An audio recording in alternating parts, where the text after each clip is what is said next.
Welcome to Johnny வா channel. இன்றைக்கி நம்ம வீடியோவில் பார்க்கக்கூடிய இன்ஃபர்மேஷன் எதை பற்றினா, நிறைய ஸ்டூடெண்ட்ஸ் பார்த்தீங்கன்னா, இந்த ஃபர்ஸ்ட் கொஷின் பேப்பரோட பேட்டர்ன் எப்படி மேம் இருக்கும் அப்படின்னு பார்த்தீங்கன்னா, லாஸ்ட் இயர் கொஷின் பேப்பர்ஸ் வேணும் அப்படின்னு சொல்லி கேட்டிருந்தீங்க.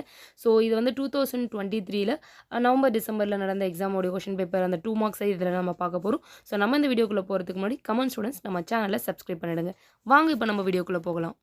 ஸோ இதில் ஃபர்ஸ்ட் எக்ஸாம் எழுதக்கூடியவங்க, அதாவது இப்போ நான் அண்ணா யூனிவர்சிட்டியில் ஜாயின் பண்ணியிருக்கேன் மேம். நான் இதான் ஃபஸ்ட் டைம் அண்ணா யூனிவர்சிட்டியில் பார்த்தீங்கன்னா எக்ஸாம்ஸ் எழுத போகிறேன். ஸோ இதோட எக்ஸாம் பேட்டர்ன் எப்படி இருக்கும், அண்ட் தென் நமக்கு கொஷின் ஃபார்மட் எப்படி நமக்கு கேட்பாங்க, அந்த மாதிரி நிறைய டவுட்ஸ் நிறைய ஸ்டூடெண்ட்ஸ் கேட்டுட்டு இருந்தீங்க. ஸோ அதில் சில எக்ஸாம்பிள்ஸ், சில ஸ்ட்ராட்டஜியை நான் உங்களுக்கு இதோட இன்க்ளூட் பண்ணுறேன். இதில் ஃபர்ஸ்ட் லாஸ்ட் இயர் கேட்ட அந்த கொஷின்ஸை ஃபஸ்ட் நம்ம பார்த்துருவோம். ஸோ இதில் பார்த்தீங்கன்னா பார்ட் ஏல உங்களுக்கு 10 கொஷின்ஸ் கேட்டிருப்பாங்க. இதில் நமக்கு எதிர் ஆப்ஷன் சாய்ஸ் எதுவுமே இல்லை. ஸோ 10 கொஷின்ஸ் ஆர்டராக கொடுத்துருவாங்க. அந்த கொஷினை நீங்கள் அப்படியே எலாபரேட் பண்ணி எழுதுகிற மாதிரி இருக்கும். அதே மாதிரி உங்களுக்கு கொஷின் நம்பருமே பார்த்தீங்கன்னா அந்த உங்களுடைய புக்லெட் உங்களுக்கு கொடுப்பாங்க. ஸோ அந்த புக்லெட்லேயே கொஷின் நம்பர் 1 and 2, 3 இது எல்லாமே 10 கொஷின்ஸ்க்குமே கொடுத்துருவாங்க. இன்கேஸ் நீங்கள் ஏதாச்சும் இப்போது கொஷின் நம்பர் 2ல் நீங்கள் மாற்றி எழுதிட்டீங்க அப்படின்னா, ஸோ இப்போது ஏதாச்சும் ஒரு எரர் அப்படின்னா அது 3 உள்ள இடத்துல நீங்கள் எழுதக்கூடாது. ஸோ 3 உள்ள கொஷினில் தான் 3rd கொஷின் எழுதுவீங்க. ஸோ அப்போ எங்கே மேம் அது எழுதலாம் அப்படின்னு சொல்லி பார்த்தீங்கன்னா, அந்த கொஷின் நம்பர் எல்லாமே முடிஞ்சதுக்கப்புறம் ஒரு பேப்பர் கொடுத்துருப்பாங்க. ஸோ அந்த இடத்துல தான் நீங்கள் என்ன பண்ணுவீங்கன்னா, இந்த மிஸ் பண்ண கொஷின்ஸை அங்கே நீங்கள் எழுதலாம். ஸோ அதுக்கடுத்து தான் பார்த்தீங்கன்னா, உங்களுக்கு பார்ட் பிக்கான பேப்பர்ஸ் இருக்கும். ஸோ அந்த பார்ட் பியில் பார்த்தீங்கன்னா, உங்களுக்கு கொஷின் நம்பர் 11A, 11B இது எல்லாமே உங்களுக்கு மென்ஷன் பண்ணியிருக்க மாட்டாங்க. ஸோ அது உங்கள் சாய்ஸ் படி எழுதலாம். பட் நீங்கள் எழுதக்கூடிய கொஷின், எந்த கொஷின் நீங்கள் அட்டென்ட் பண்ணுறீங்களோ, ஃபார் எக்ஸாம்பிள் இப்போ 11A பார்ட் பியில் அட்டென்ட் பண்ணுறீங்க அப்படின்னா, உங்களோட அந்த ஃப்ரண்ட் பேஜில் நீங்கள் என்ன பண்ணுற மாதிரி இருக்குன்னா, எந்த கொஷினை அட்டென்ட் பண்ணுறீங்க அப்படின்னு சொல்லிட்டு நீங்கள் டிக் பண்ணுற மாதிரி இருக்கும். ஸோ இது எல்லாமே ஆல்ரெடி நிறைய ஸ்டூடெண்ட்ஸ்க்கு தெரியும். ஸோ நியூவாக ஃபஸ்ட் டைம் எழுதக்கூடிய ஸ்டூடெண்ட்ஸ்க்கு இது ஒரு பாயிண்ட்டாக இருக்கட்டும்னு சொல்லிட்டு தான் இதுலேயும் நம்ம சொல்கிறது. ஸோ இப்போ அந்த பார்ட் 2ல் ஃபர்ஸ்ட் கொஸ்டின் நமக்கு என்ன சொல்லியிருக்காங்க பாருங்கள். What are the remedies available to an aggrieved party on the breach of contract. So இப்போ பிரீச் ஆஃப் கான்ட்ராக்ட் அப்படின்னா என்ன?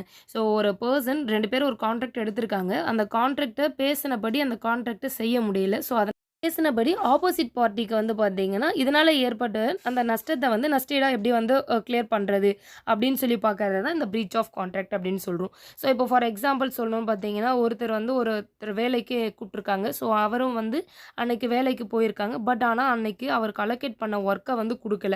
பட் அவங்க அதுக்கு பதிலாக வேறு எங்கேயாச்சும் வேலைக்கு போயிருந்தாங்கன்னா அவங்களுக்கு அந்த சேலரி கிடைச்சிருக்கும் இல்லைங்களா? ஸோ அது கிடைக்காததுனால ஸோ அந்த டேட்டோடைய அந்த பேமெண்ட்கான கிளைமை பார்த்தீங்கன்னா யார் கூப்பிட்டாங்களோ அவங்க தான் கொடுக்கணும்.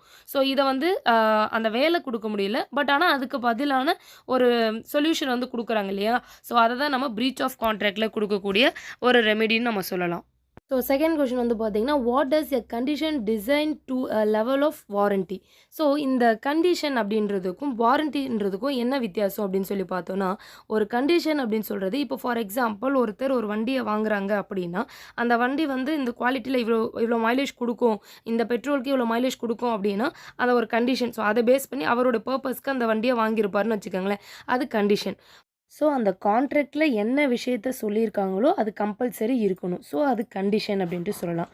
இந்த வாரண்ட்டி அப்படின்றது என்னென்னு சொல்லி பார்த்தீங்கன்னா, இது நம்ம அந்த ஒரு ப்ராடக்ட்க்குன்னு சொல்லிட்டு நம்ம அடிஷ்னலாக சில விஷயங்கள் நம்ம அந்த ஆப்ஜெக்டை தவிர்த்து சில அதில் உள்ள கலர்ஸோ அல்லது பார்த்தீங்கன்னா, இப்போ ஒரு ஃப்ரிட்ஜ் வாங்குகிறோம் அப்படின்னா அந்த ஃப்ரிட்ஜில் இது இவ்வளோ இயருக்கு இது இருக்கும் அப்படின்னு சொன்னால், இப்போ சடனாக ஏதோ ஒரு பார்ட் மட்டும் ரிப்பேர் ஆகுது அப்படின்னா, ஸோ அதை ரீப்ளேஸ் பண்ணிக்கிறதுக்கு நம்ம மென்ஷன் பண்ணியிருந்தால் அதை நம்ம ரீப்ளேஸ் பண்ணலாம். ஸோ இவ்வளோ டைமுக்குள்ளே ஒரு 1 இயர்க்குள்ளே இதில் இந்த ப்ராப்ளம் வந்துச்சுன்னா அதை ரீப்ளேஸ் பண்ணுவோம் அப்படிலாம் சொல்லியிருந்தால் அது வாரண்ட்டி. ஸோ அதனால் அந்த ப்ராடக்ட்டை நீங்கள் எக்ஸ்சேஞ்ச் பண்ண முடியாது.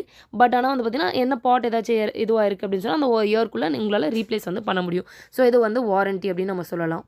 Third question. So third question list the various clauses in memorandum of association. So இதில் இப்போ ஒரு மெமரண்டம் ஆஃப் அசோசியேஷனில் இருக்கக்கூடிய இந்த லிஸ்ட் என்னெல்லாம் சொல்லலாம், நம்ம ப்ராப்பரான நேம் ரெஜிஸ்டர் பண்ணுறது. ஸோ ரெஜிஸ்டர் பண்ணும்போது ரிஜிஸ்ட்ரேஷன் லொக்கேஷன், அண்ட் தென் என்ன ஆப்ஜெக்டிவ்காக ஒரு கம்பெனி ஸ்டார்ட் பண்ணுறோம், அண்ட் தென் அதில் லைபிலிட்டி எவ்வளோ இருக்குது, ஸோ கேபிட்டல் கிளாஸ் எவ்வளோ இருக்குது, ஸோ சப்ஸ்கிரிப்ஷன்ஸ் என்ன, இது எல்லாத்தையும் நம்ம சொல்கிறது தான் பார்த்தீங்கன்னா மெமரண்டம் ஆஃப் அசோசியேஷனில் சொல்லக்கூடிய வேரியஸ் கிளாஸஸ் சொல்கிறோம். Fourth question, what is mean by dominant portions of enterprise. என்டர்பிரைஸை பொறுத்த அளவில் அவங்களுக்குன்னு இருக்கக்கூடிய ஒரு பொசிஷன் ஆஃப் ஸ்ட்ரென்த்துன்னு நம்ம சொல்லலாம். அவங்க என்னெல்லாம் ஒரு பொசிஷன் ஆஃப் ஸ்ட்ரென்த் என்ஜாய் பண்ணுறாங்க, தட் இஸ் அவங்களோட மார்க்கெட் ரெலவெண்ட்டாக அவங்க எடுக்கக்கூடிய டெசிஷனை பார்த்தீங்கன்னா நம்ம ஒரு என்டர்பிரைஸோடைய டாமினன்ட் பொசிஷன் கூட சொல்லலாம். அண்ட் தென் ஃபிஃப்த் ஒன்ல என்ன கேட்டிருக்காங்க, what are the weekly and daily hours for which an adult worker may be required or allowed to work in a factory. So இப்போ ஒரு கம்பெனி எடுத்துக்கிட்டோம் அப்படின்னா, பொதுவாவே ஒரு ஒர்க்கிங் ஹவர் எடுத்துக்கிட்டாங்கன்னா 8 ஹவர்ஸ். இந்த ஒர்க்கிங் ஹவர பொறுத்தளவுல இப்ப அடல்ட் ஒர்க்கிங் ஹவர்ஸ் வந்து பார்த்தோன்னா 8 hours per day and then weekly hour வந்து மொத்தமே வந்து 48 வந்து இருக்கணும். அண்ட் தென் இதோட ஒர்க் டைம் இப்போ ஓவர் டைம் வேலைலாம் வைக்கிறாங்க அப்படின்னா, அதுக்கான ஓவர் டைம் வேஜஸ் அலோகேட் பண்ணுறது. So rest break and then இப்போ வந்து இவ்வளோ நேரத்தில இந்த ரெஸ்ட் பிரேக் இது எல்லாமே சேர்ந்தே வந்து பார்த்தீங்கன்னா 12 ஹவர்ஸ் வந்து அந்த கான்செப்ட்க்கு வரும். கொஸ்டின்ல என்ன கேட்டிருக்காங்கன்னா, define the term employer as per payment of bonus act 1965. Bonus act 1965 பொறுத்த அளவில் இதில் பேமெண்ட் டைம் எப்போ இருக்கும் அப்படின்னு சொல்லலாம்னா 8th month of the accounting year end. So அந்த அக்கௌண்டிங் இயர் எண்டில் 8th மந்த்க்குள்ளே இந்த போனஸ் பேமெண்ட் அந்த டைம் வந்து அப்போ கொடுத்துருக்கணும்.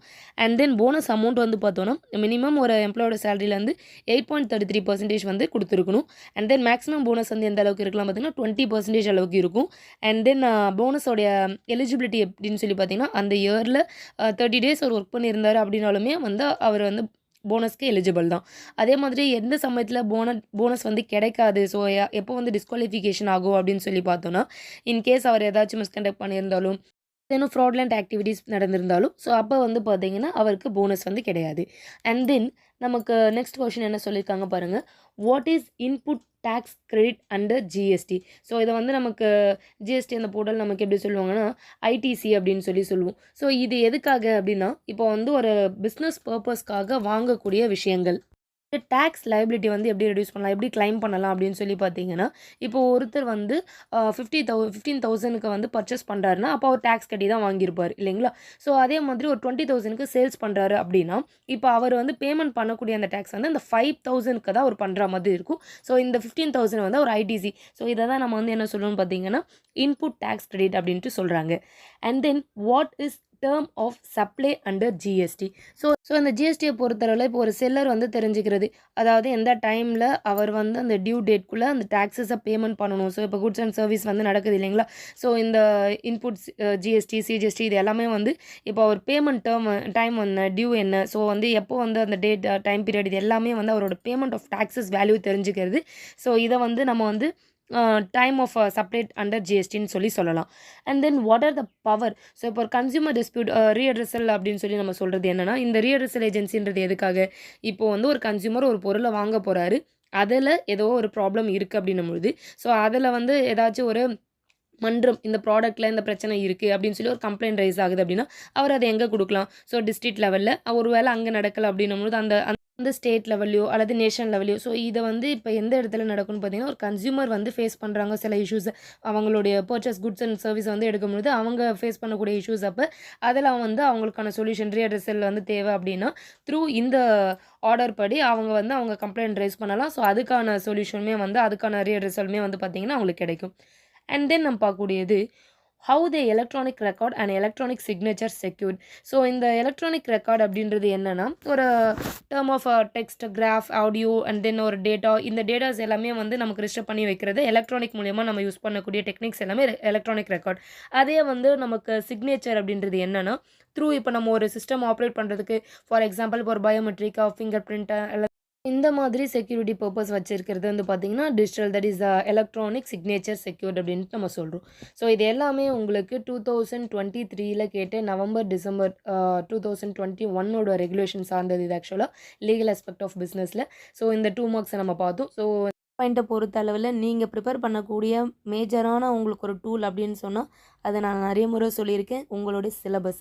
ஸோ உங்கள் சிலபஸ் எடுத்துகிட்டு அந்த கண்டென்ட் அந்த டாபிக் ஓரியன்டான இன்ஃபர்மேஷனை நீங்கள் கேதர் பண்ணும்பொழுது, ஸோ அதில் நிறைய எக்ஸாம்பிள் அந்த கான்செப்ட் உங்களுக்கு நல்லா புரிஞ்சிருச்சு அப்படின்னா நீங்களே எக்ஸாம்பிள்ஸ் வந்து பார்த்தீங்கன்னா ஜென்ரேட் பண்ணலாம்.